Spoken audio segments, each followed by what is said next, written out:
Hello and welcome to part one of the Women in Concierge Medicine podcast, brought to you by Special Docs Consultants. I'm Terry Bowers, CEO of Special Docs. We've gathered 5 leading female concierge physicians for a panel discussion on why the concierge model has proven to be an ideal fit for them. It's a great resource for any physician considering a transition to concierge medicine. You can find the entire series on the News and Insights page of our website, specialdocs.com, or on any of the Special Docs social media pages. Thank you for watching. I'd like to ask each one of you to tell the audience a little bit about yourself, where you practice, maybe where you went to medical school, anything else that you think the audience would be interested in learning about you. My name is Dorothy Cerna. I'm an internal medicine physician in the Houston, Texas area. I practice both internal medicine and lifestyle medicine. I transitioned to a concierge practice exactly a year ago now. And at home, I have 4 kids, one out, one on the way out, and 2 younger children. And I'm busy trying to somehow find balance for all of that. Thank you, Dorothy. I'd like to introduce Nan Monahan. Nan lives and works in Atlanta, Georgia. I'm Nan Monahan. Live in Atlanta, Georgia, and I've been practicing internal medicine for 21 years in the Buckhead area. Transitioned with Special Docs to concierge medicine just a little over a year ago, and do a little bit of hospital medicine, a little bit of nursing home medicine, a lot of outpatient young person medicine, and a little bit of everything. Next, I'd like to introduce Natasha Bouvet. Natasha practices in the Northern Virginia area. Natasha? Hi, I'm Natasha Bouvet. I've been a family physician in the DC area for 14 years, and with my current practice for 11 years. I've been in concierge medicine for the last 3 years, and that has happily coincided with beginning to run my practice, which I had not done before then. I went to the University of Connecticut Medical School, and we see everybody, babies up till the end, and I'm very happily doing all of that still in a concierge model. Next, I'd like to introduce Monica Sarang. Monica practices in Southern California. Monica, welcome. Hi, Terry. I am an internal medicine physician and have been practicing since 1999 in Los Angeles. I'm originally from the East Coast, and I joined Special Docs and concierge medicine in 2015. I'm in solo practice, and I'm loving the weather and the lifestyle out here. Next, I'd like to introduce Judy Shea. Judy practices in Fairfield County, Connecticut. Judy, welcome to the interview. Hi, I'm Dr. Judy Shea. I practice internal medicine in Greenwich, Connecticut in a group practice. I've been in practice for 30 years with the same group the entire time. I graduated from Cornell Medical School, and we converted our practice, all 3 of us. We are now entering our 4th year with Special Docs. We converted over 3 years ago, and it's been quite successful from many standpoints. Thank you all for the introductions and for telling us a little bit about your background. What were some of the catalysts? What were the things that inspired you? What were the things that caused you to examine this model and to make this decision? My practice had been a dual practice where the other doctors had been in concierge medicine for 10 years. And when one of the doctors was going to retire, he asked me to transition my practice and to enable myself to take care of his patients when he left. And I would not have been willing to do concierge medicine, except that he kind of positioned me to not say no. And I'm so grateful that he put me in that position, because it's been much more fun, much more flexible. I have all the time that I used to take anyway, but I actually have it slotted for me. And so I came to it almost because it it was forced upon me. And I'm so glad to have been in that model. I was actually a little sheepish about concierge medicine at first because I came from public health originally, and I felt like it was so far away from public health that I couldn't quite bring myself there, but I'm glad that I'm here. So I've been with Special Docs for a little over a year. I transitioned in April, and I came from a perspective of sort of burnout to the point where it was, I'm going to do this because it was a risk. I'm in solo practice. I didn't really have anybody to support me, but I was burnt out to the point where I thought, I'm going to do this or I'm going to move to New Zealand and own a sheep farm. That was where I was done with medicine if this didn't work, because I was so frustrated with the way that things are. And it's something that over the last 15 years, it's gotten worse so gradually. It's like a lobster slowly boiling in a pot. You don't really know how bad it is until you really just can't take it anymore. And I had gotten to that point. So I was really excited to be able to do this. And it has been the best thing I've ever done. I just really can't imagine going back to the way that things were. And it's interesting because I'm still working a lot. And I know y'all will echo these same things that I'll say, where I do so much work during the day, but see so little is done actually in the exam room with the patient. So much is done coordinating, so much is done on the phone. I do house calls. It's a completely different life, but it's so much better and it's fun, which it wasn't for a really long time. And patients are really happy too. So. Anybody else like to comment on what was their catalyst or impetus or tipping point for making the change? I was in a group that two of the older partners transitioned to concierge medicine in 2003, and I stuck it out and was going to continue practicing traditional medicine. And then it got to a point where I had close to 4,000 patients I was responsible for, and I couldn't feel like I could take a day off. And when I took a vacation, I had to find a way to schedule all those patients in, and I felt like I was drowning. And worse yet, at the end of the day, I felt like I was rushing people and I was going to possibly miss something. And there's no way I could have kept up that treadmill, and I couldn't get rid of patients. And I had stopped taking new patients for many years. And I just felt like either I was going to make a mistake or my health was going to pay a price for this. And I decided to join concierge care. Judy or Dorothy? So my transition last year was something I'd been looking at for a really long time. In my practice, I had already kind of done some of the things that everybody looks at with concierge, having longer visits, taking more time with patients, really kind of going the extra mile, doing a lot of those things that we're doing now in the concierge practice. And what happened in my practice is it just got to the point that it wasn't sustainable. So my decision tipping point was truly, will I continue to practice the way I want to, a way that had rescued me from burnout, had allowed me to spend more time with patients, find more joy in what I was doing, transition to a model that worked, or would I just figure out how to see more patients in a day, not spend time with them, not attend to patients in the way that I felt I wanted to. And that made it a pretty easy decision. I was willing to take the risk. If I had people sign up, great. If I didn't, I'd keep working at it until I did. Thankfully, it's gone really well, and I'm delighted with the model. I'm delighted with the support I've gotten from Special Docs, and altogether, I won't look back. It's a great way to practice medicine. It's really, really good for the patients, and so I think, heart and soul, it really can't be beat. It's good for the doctor. I'm able to practice in a way that it allows me great satisfaction, but I think it's excellent for my patients. So I'm really happy that I transitioned. Judy, I don't want to leave you out because you've been doing this longer than just about everybody here.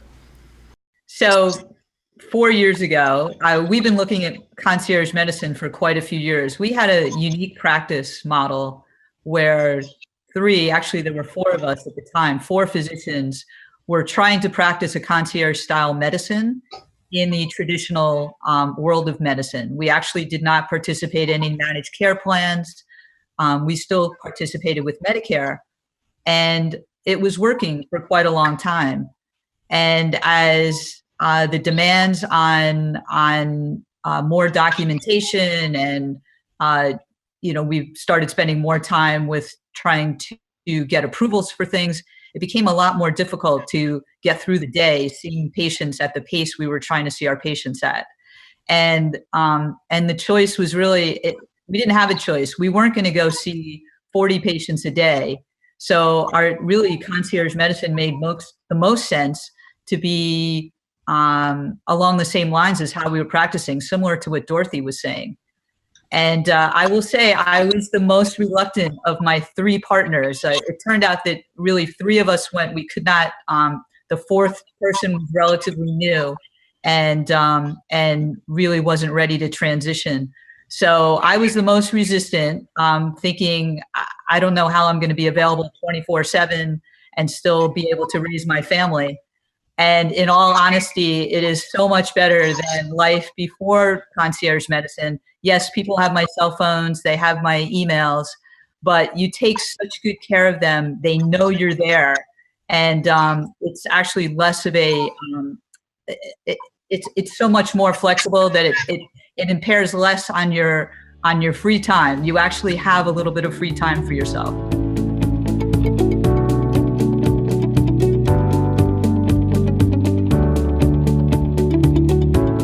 There were a couple themes that came out of that last conversation that I'd like to mention to the group and see if you would talk a little bit about that.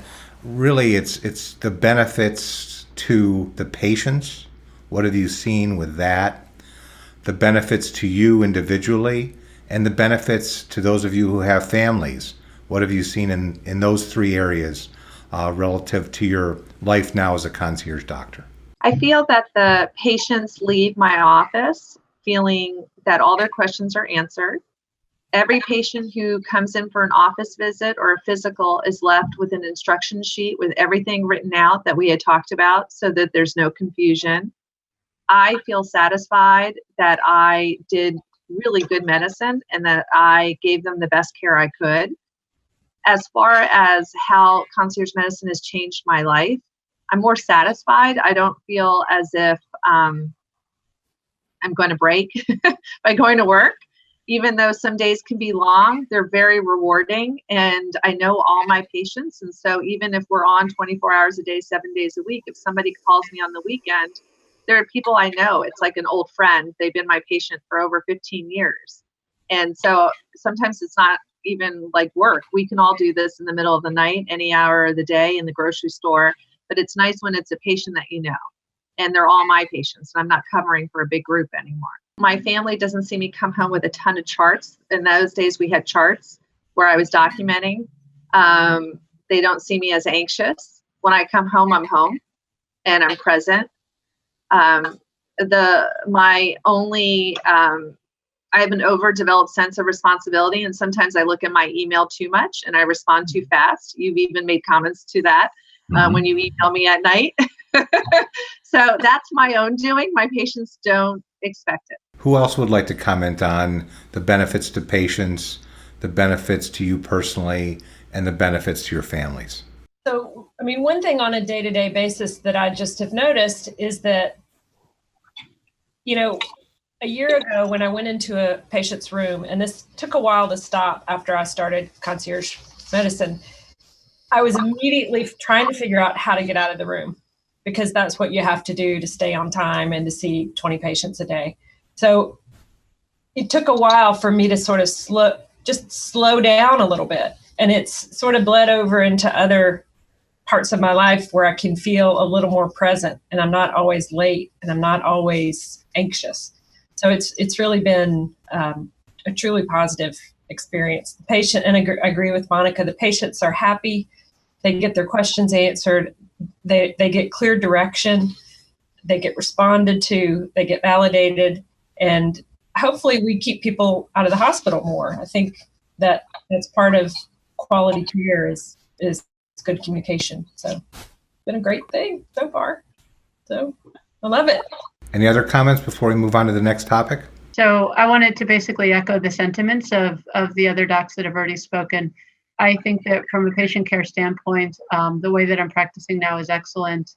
It is a pleasure to be available to patients. When they come to the office, they know that, as the other ladies have said, before they leave, they get their questions answered. If they had another question, they can't remember what it is before they left, no problem. Just message us after. Just send me a message, call, send a text if you want. I have my patients routinely update me about what they're doing with their specialists. We kind of gather those records. So I think they feel very well looked after at all times. I've had patients say, I'm not going to call you after hours, Dr. Stern. I'm not going to do it. And I was like, it's okay. But if you need to, please do. Feel free to. And patients don't. They have a lot of respect for my time. And the few times that I have gotten really late night, overnight calls have absolutely been appropriate. And the patients have been very appreciative that I've picked up the phone for them and I've been able to rescue them from situations that otherwise might have gotten their health in trouble. So I feel very good about the care that I provide, but much more than that, I think the patients feel really good that they have the peace of mind to know that I'm there if they need me. So it's definitely a win-win from a medical care standpoint on both sides.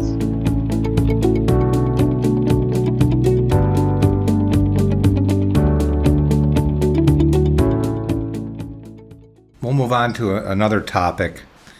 Since this podcast is entitled Women in Concierge Medicine, we're going to talk about the female side of things. And a couple of facts that I think you're all probably aware of. I think today, 1 in every 3 physicians is a woman. In addition, I believe that for the first time in history, new medical school students, there's a majority of female students now going into medicine. So, and there's been research that's been done that suggests that outcomes are better with patients who have a woman physician. So I'm interested from all of your perspectives if this is something that you're familiar with, if there's something that's different about the type of care that a woman provides versus a man, and then anything else that you think would be different in terms of the approach or the skills or the strengths of a woman who's a concierge physician than a man who's a concierge physician. Well, Terry, it's an interesting question. I remember when I started practicing, I would have patients come in and they would say, I want to come to see a woman because you're going to spend more time with me. And it's not like I had any more time to spend with anybody than the guys do, but the expectation is that you're going to spend more time with patients. And I don't know if y'all also experience that. And you can't really practice that in a traditional sense. So concierge medicine is perfect because you really do. It's all about time. And it's the most precious thing we have. So you can meet their expectations when I couldn't do it before. So that's the biggest thing. Natasha, you'd like to comment on that topic? I will just respond to Nan and say I completely agree in terms of the timing that probably all along I was always spending way too much time, and maybe that was a female type expectation or maybe it was my own habits. I'm currently in practice with 1 female physician assistant and 3 male doctors. And I still spend the most time with all of my patients, even though we're all concierge. So maybe it's taste, maybe it's just the 5 of us and how we wash out. But I think it's so suited to how I was already trying to practice. So maybe there's something intrinsic about it. Judy, you're being quiet. I'm going to ask you to comment on this. Well, actually, Monica wanted to speak. No, you go ahead, Judy. So I'm in a practice with 2 males, and I have to say they both spend quite a bit of time with their patients and take great care of everybody. But you're right. I still do spend a little bit more time with patients, and I think it's just that need to make sure that everybody understands exactly what we're doing and where we're going, and just that need to be so complete and make sure everybody's happy before they leave with what the plan is. So I don't know what that is, female versus male, but I do see the difference even within our concierge practices.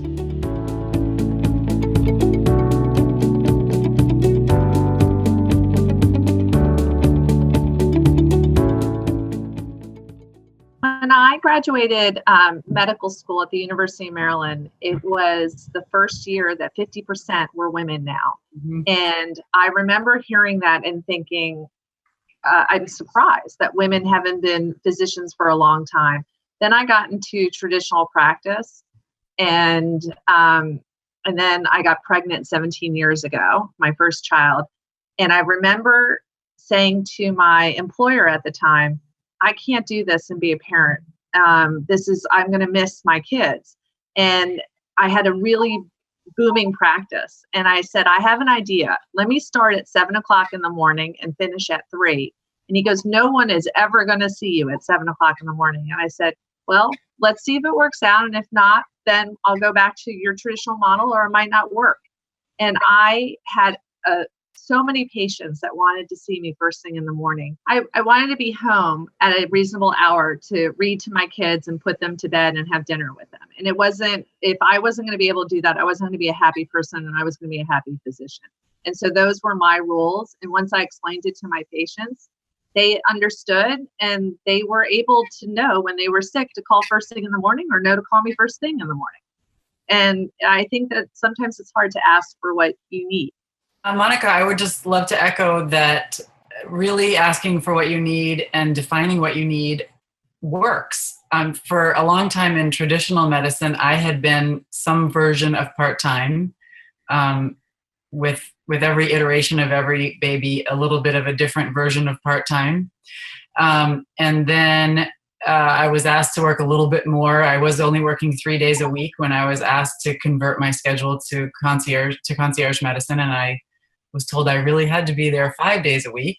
But I actually still work part-time. I only see patients from 9 to 3. And I explain that to all of my concierge patients, that those are my hours. And as long as I tell them up front that that's when my clinical hours are, and there is someone else in my office at 4 in case they need it, they're fine with that. And at first, there was a lot of concern. Would that fly? How could you be a concierge doctor if you're not going to be available 8 hours every day? And it's been terrific. We sell ourselves short when we don't take the time to identify what is really going to work for our schedule. And actually, people still want to see us and still need us. And we can manage a life that works for whatever else is out there, kids or anything else. Dorothy, I'm going to let you wrap this part up. So as you guys at Special Docs know, I have not mastered that skill. Year one for me was about kind of building the practice, getting it to work. And year two was supposed to be about, or hopefully will be about, finding that balance. So, for those of you who have done that, good for you. That has been a skill that I've always struggled with. I definitely put a lot into my work. I'm in overdrive a lot. That works for me professionally. It makes me thrive professionally. But I do get that at the end of the day, finding balance is really important. Now, that being said, even that I haven't achieved that goal yet, I absolutely feel like I'm in a model where I will. And that is an enormous difference from the past, because I was in an unsustainable model, wasn't really able to do what I needed to do to take care of patients well and keep the doors open at the same time. I transitioned, and now the idea is to find some balance with that and to heed the advice of my colleagues and figure out a time that I want to go home and actually walk out the door. But I feel like the concierge model has allowed me the ability to have that vision. And if you can't even create a vision, you can't make it happen. So I have a vision of how I'd like things to be. It might take some work to get there, but we all have our path. Mine may be very different than others, but I get that we all have a way that will help us thrive personally and be good for our patients as well. So a little different approach.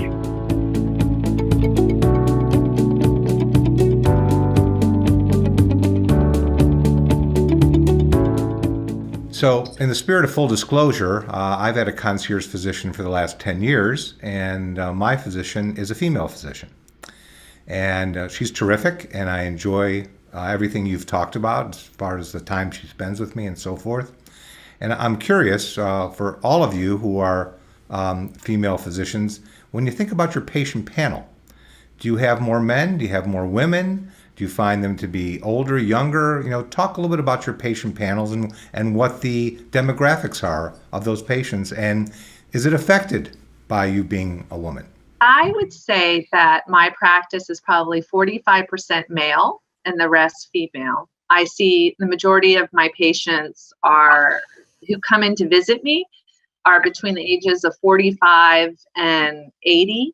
And it started out when I was the only female in a big group of a male dominated medical group.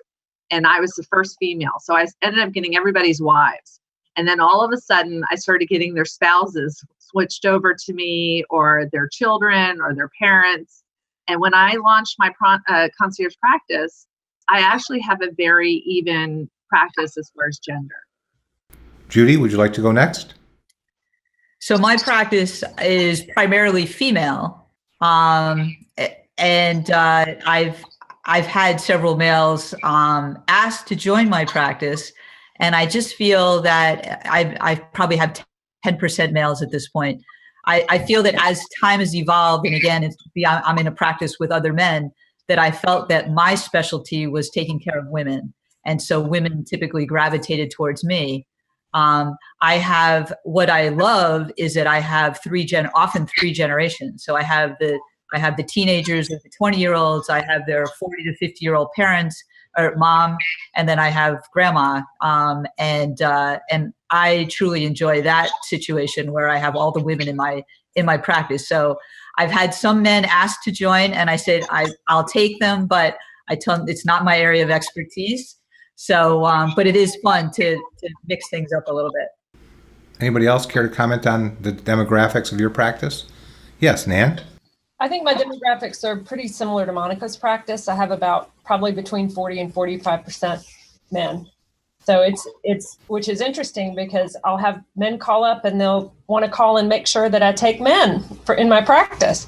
So, and we welcome them because, but pretty evenly mixed. And always has been. So I would say that my practice is more female than male. It might be 40 to 45 male, or even a slight bit less than that.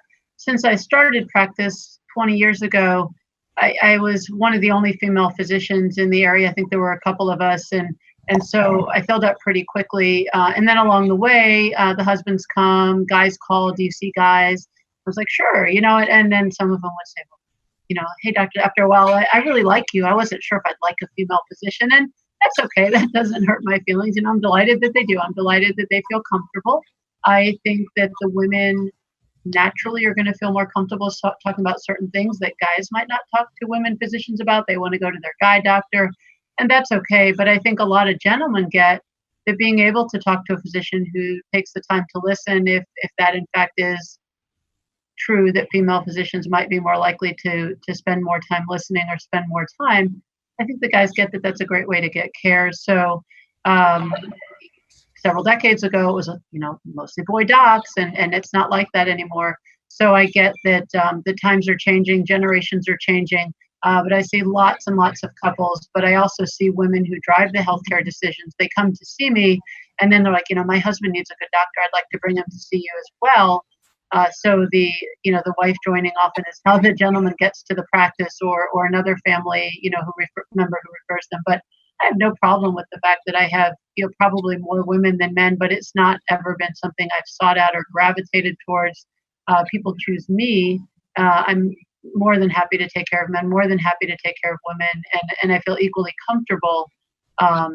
I think it's the patient's comfort level with who they're seeing, and as long as they appreciate my care and personality, I'm fine with that. But it is interesting, definitely a little more women. Some guys will say, I only see women in your waiting room, and that just is a particular day.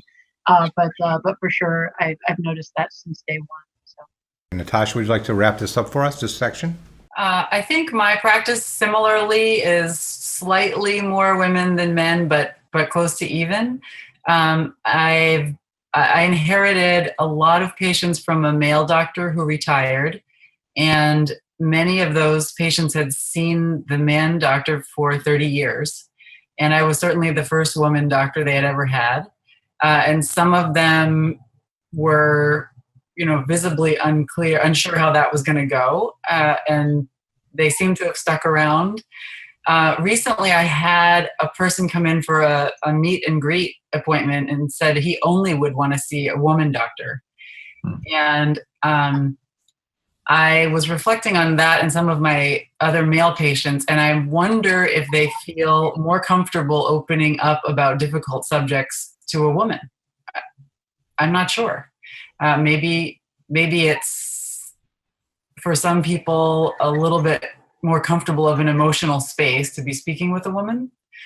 And the other thing I'm noticing recently is this year I have lots and lots of word of mouth referrals from other women, and they're sending in their women neighbors.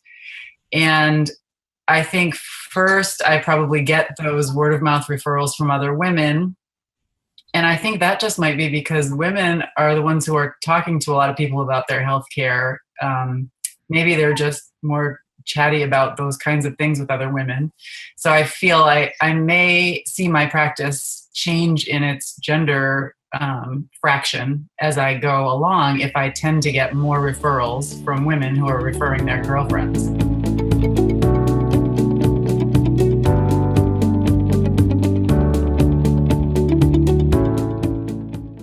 Recognizing that now 50% of the medical school students are female, what advice would you give them about considering primary care, considering concierge medicine that you've learned along the way?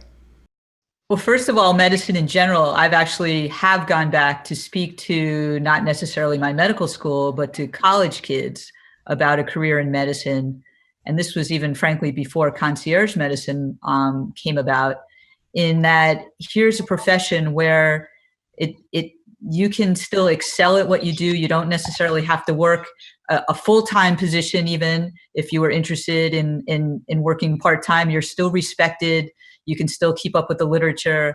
And I think there are very few professions for a while there, whether it be law or accounting or in the business world, where that was a possibility, that you can balance both your family life and your career and still be respected. Now, with the addition of concierge medicine, I think that you can have a full practice and be able to balance everything and remain current, up to date with the literature, still teach, do research. There are so many different possibilities to be able to stretch yourself. And I just think having a little bit more of your own ability to set your own schedule makes it so much more attractive right now as a field in primary care and internal medicine. I think that I would tell any young person, whether they're in college or in medical school, to follow their passion. And once they're in their passion and they master it and they're in it, they have to find balance. And that goes for every gender, every profession. It's not just doctors. And we're health professionals. We should know that, and we should ask for it for ourselves, because you're going to burn out and you're going to be an angry, mean person if you are not a happy person. And Dorothy is a lifestyle expert. She knows that very well. And I'm sure we all preach it to our patients. Yes, Natasha? The other thing I'm realizing is, as beginning to run a business, that I have a tremendous opportunity to create a work-life balance for the people who work with me. And that because I'm so grateful to be working a part-time clinical schedule, I'm really, really pushing to try to get our staff to get what they need. So we had a nurse ask to work one day, to take a 4-day week instead of a 5-day week. And at first she got a lot of pushback, and I thought, well, why can't we figure that out? And so I feel hopeful that as I have more influence over my own practice, and lots of people who've enjoyed flexibility have influence over their practices, that they can provide that for, not only provide, but encourage that for everyone, for their other providers, men or women, and their other staff members, to be able to work in a way that they feel is the most fruitful.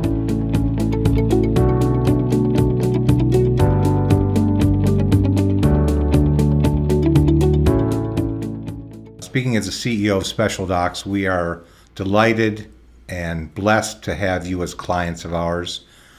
You do a fantastic job for your patients. We hear the accolades all the time. It's always just fantastic to speak to all of you because you're so enthusiastic and passionate and caring. And I'd like to hear from you as to, you had choices when you decided to become a concierge physician. There's a number of companies in the market, and I'd like to hear from you as to why you selected Special Docs.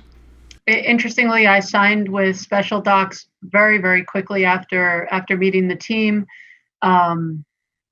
After having looked at another company for years. So, in my mind, there's big box concierge medicine. There's a few smaller players, and then there's Special Docs. And the concept for me was very much like Natasha said, running your own practice, you get some freedom to do things how you want. And I really, I've been running my own practice for 20 years, and I wasn't willing to give away my freedom to innovate, my freedom to take care of patients the way I wanted to. I like the lifestyle piece. I have coaches as part of my practice. I have some unique situations in my office, and I wanted to have a practice that was about me. And, by the way, my logo, my colors, my everything, my practice was about me, and my transition was about, let me restate that, about me and my patients.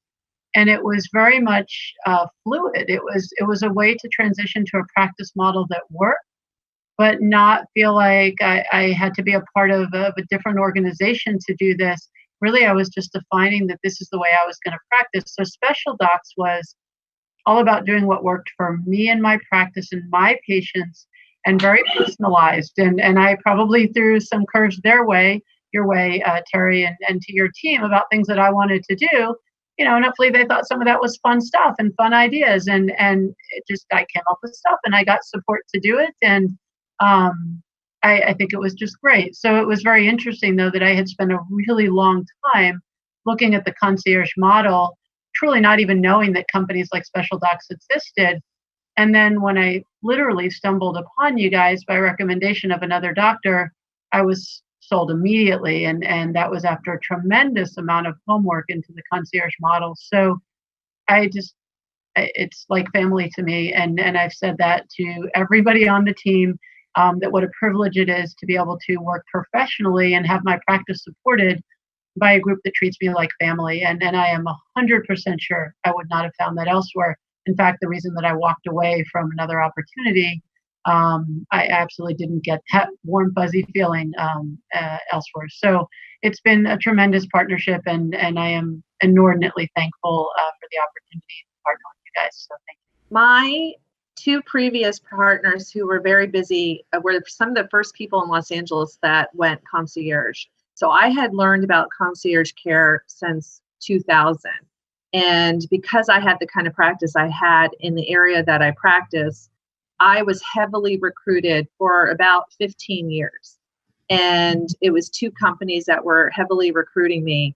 And when I got to this point in my practice where I don't think I could deal with the treadmill anymore and I was going to break, or the treadmill was going to break, I was researching other concierge groups, because as others have mentioned, I was feeling bullied, or I didn't feel like the other groups reflected the way I treat people and I speak to other people. When I called and I spoke to Special Docs, I immediately knew I wanted to join up with them. And I was already in negotiations with another concierge group and close to signing a contract. And they fit, because now when a patient's having an issue, whether it's a financial issue or they really want somebody to join, when they call Special Docs, they're so empathetic and they're so kind, and they work with me to work with the patient. And it just reflects who we are as doctors. Nan? I would echo what Monica and Dorothy have said, in that dealing with Special Docs has been like dealing with a family. Again, how they treat the patients with respect, meet people where they are. Everybody's just been absolutely lovely. And I can't say anything bad about any of this Special Docs team, but had been turned off by, I like the big box analogy that you gave, Dorothy. Turned off by some of the bigger companies that have a pretty cookie cutter approach to concierge medicine, and just really have enjoyed the fact that I can make the practice whatever I want to make it, that's right for me and for my patients. So it's been great.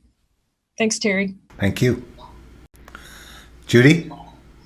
So our situation was pretty unique in that there were three of us that wanted to do this all at one time. And there were very few companies that were willing to talk to us to do this all at the same time, because they told us it wouldn't work. And we all firmly believed in our practice, the loyalty that our patients had towards us, that we could make it work. And when we finally made the decision that this is what we were going to do, Special Docs is really the only organization that did, just like you all have said, allowed us to do things our way. And we knew it was going to work. And you guys believed in us and helped us make it work. And we were also nervous about who was going to be speaking to our patients about the transition and how they were going to present it. And again, the whole financial arrangements, which we didn't want any part of to talk about. Everybody on your staff is just, they are like family and they are fantastic. It's just a great organization. And as you know, we have chose to stay with you over these years because we really feel that you're an important part of our practice, an important part of our family. So thank you. Thank you, Judy. Natasha, you came at it from a different perspective. Anything that you'd care to add? So in my practice, the original concierge transition, which happened 10 years before mine, was with the big box company. And they did a good job, I think. But we didn't want to stay with them because we really wanted to be our own individuals. And I think it was, it became more and more uniform with the big box company. And we physicians in Northern Virginia feel very, very happy and grateful to still have our own name on our door, and that we haven't been purchased by a hospital, and we're not beholden to only use one specialty group. And they're unifying many thousands of doctors in order to help the doctors get better insurance reimbursement. And what happens to those groups is they become nameless. And so I no longer sometimes can tell who I've gotten a consult from, because the endocrinology group and the surgery group both have the same name because they participate in the same big box company. And we feel very, very grateful that Special Docs works behind the scenes, tremendously powerful behind the scenes. They're very available. We can work with them all the time. My office manager works with them. I work with them. Several people on my staff work with them on sub-specialty projects. Terry has given me tons of his personal time in helping me learn how to run a business and help me strategize about running a concierge practice. And I think the biggest asset that Special Docs provides other doctors is that they're behind the scenes, that they allow us to be us, and they leave it up to us to keep our own name and maintain our own face while we're doing this practice.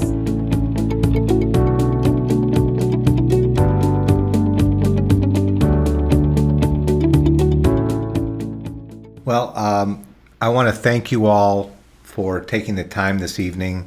I'd like to give any of you who would like an opportunity for any closing thoughts, closing comments, anything that you'd care to say.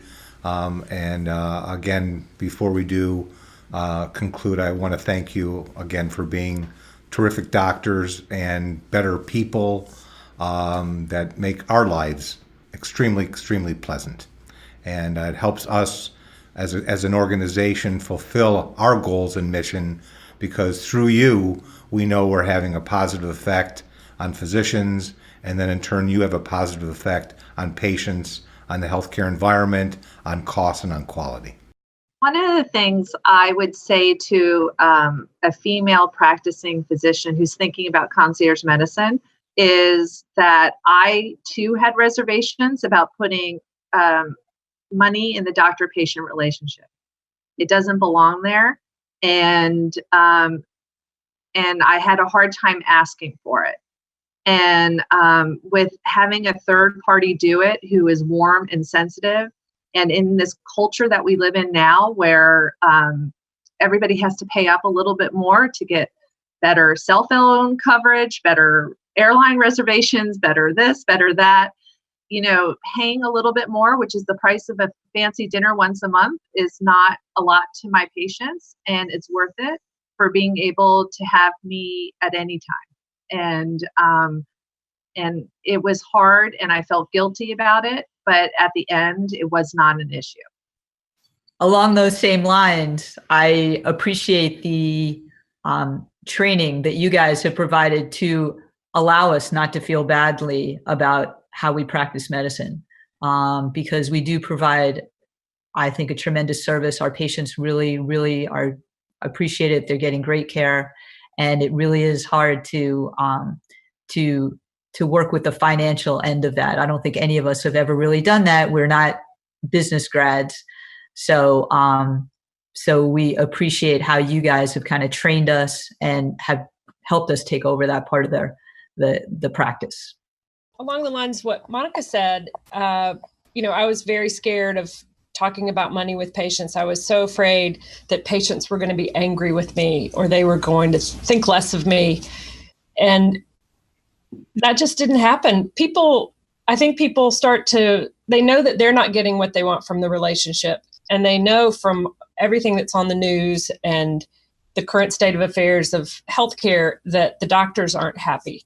So I was very surprised at how easy the transition was, and how easy it was to talk to patients with all the information that y'all gave to us. So it was much easier than I thought it would be. And it's been fantastic. So I will speak to an issue which I promised you, Terry, that would be the last one that I'd want to talk about. And I think that's the issue of whether there's a pay disparity with women physicians. I shared with you ahead of time that has never been my impression, and that's probably out of a position of ignorance because I've always worked for myself. So I understand that opportunities for women when they're working for others may be different. That being said, I think it's very clear from everybody's discussions here that what we get as concierge physicians and women is control of our work environment, control of our patient experience, hopefully some control of our home lives and the way we manage our family and taking care of ourselves. And that's a tremendous privilege, right? So it comes down to the fact that we do have control over our ability to earn a living and how that will look, whether it's part-time or full-time. We have, even in this small group, everybody had a different way to come about getting here. And everybody has different things that are important to them and different things they value and different things that they've taken out of their relationship with special docs. So I think as women physicians, we can say that it's an excellent choice to be a concierge physician, because what you get is a model that works and a way to take care of patients that works for you, whatever that is, that whether that's helping run your business or helping find balance in my case, or being able to be home and keep the schedule that you want. But I absolutely think that as women physicians, we all are actually very unique in our way of going about getting through the day, through our childbearing years, through our relationships, things like that. And so I think as a concierge physician, I definitely feel like this has been an excellent choice, an excellent way to kind of find my path going forward and absolutely find joy in medicine that was a little harder to come by before. So again, very appreciative and interesting to be a part of a relatively diverse, yet all of us doing the same thing, group of women here tonight. Thanks. Well, we'll close the podcast by again thanking everybody for participating this evening. Also thanking those of you who are listening, and certainly wishing all of our female physicians, and of course our male physicians too, continued success and good luck. And we appreciate what you're doing in the marketplace, because we know that you're all making a difference.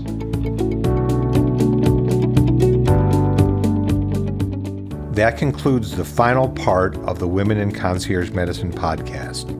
You can find the entire series on the News and Insights page of our website, specialdocs.com, or on any of the Special Docs social media pages. Thank you for watching.